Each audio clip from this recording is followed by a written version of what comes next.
Good afternoon.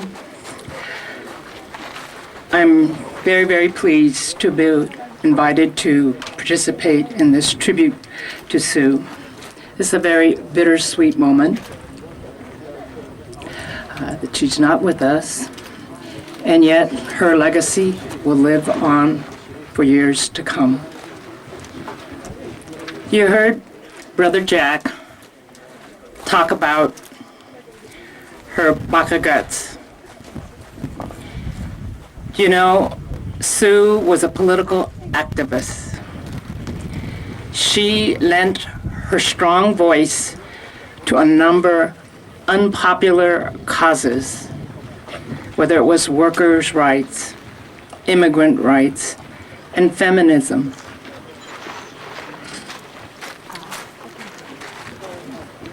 You know, in her times as a Nikkei, to speak out has some consequences.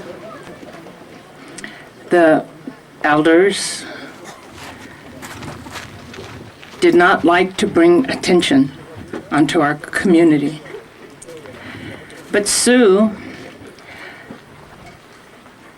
although they would hammer the nail that popped up, I believe kind of enjoyed getting their goat.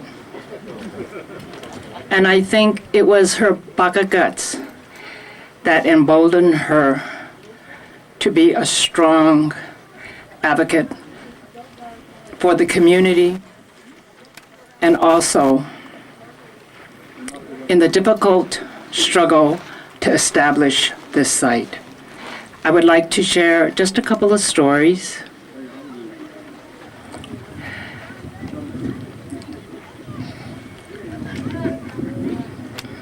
When we were in City Council one day, and that was a major battleground, because the Department of Water Power, who owns this land at that time, was adamantly opposed to the establishment of the site.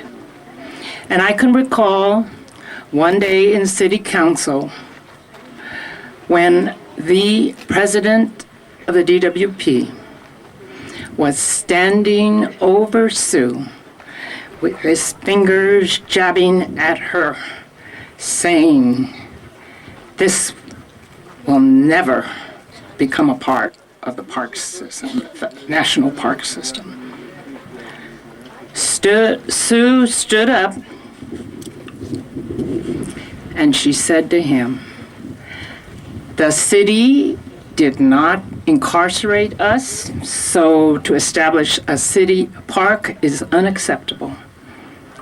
We demand only a federal park." Following that exchange, I talked to Sue, and she said to me, "Rose, I was trembling like a leaf." And I said, "Well, from where I stood, it looked like you were just shaking with indignation."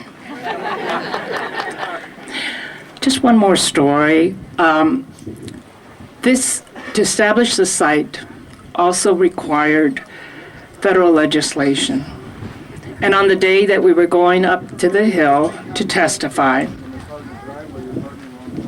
I noticed on the National Archives a quote. So in my brief remarks, I reminded the committee that past is prologue if we do not learn from our mistakes. I told Sue and Hiro Takasugawa, who's representing the veterans, submit the testimony, just try to reach their hearts. Hiro, a 442nd veteran, said, "You know, I want to share a little known fact in history, that the Japanese American 440 vets, not vets, but soldiers were a part of the liberation of Dachau. However, the U.S. Army took them out of the picture because of the paradoxical dilemma of how they were going to be able to explain that their parents were in U.S. concentration camps. Sue, here a young woman who has graduated high school, a teenager, ready to go to college, is carted off to Manzanar, and yet she volunteered to help make camouflage nets for the war effort. When she said that, she just captured their hearts. As it's been a labor of love for me since, more than 30 years, when Sue came to me when I was a public interest lawyer and she asked me to help her. And that we pursued this quixotic journey because she said that what she and her family and the community experienced should never happen again. So today, we have the Interpretive Center, and it will tell future generations about the hardships and the struggles of the Japanese Americans and the heroes and the sacrifices of our veterans.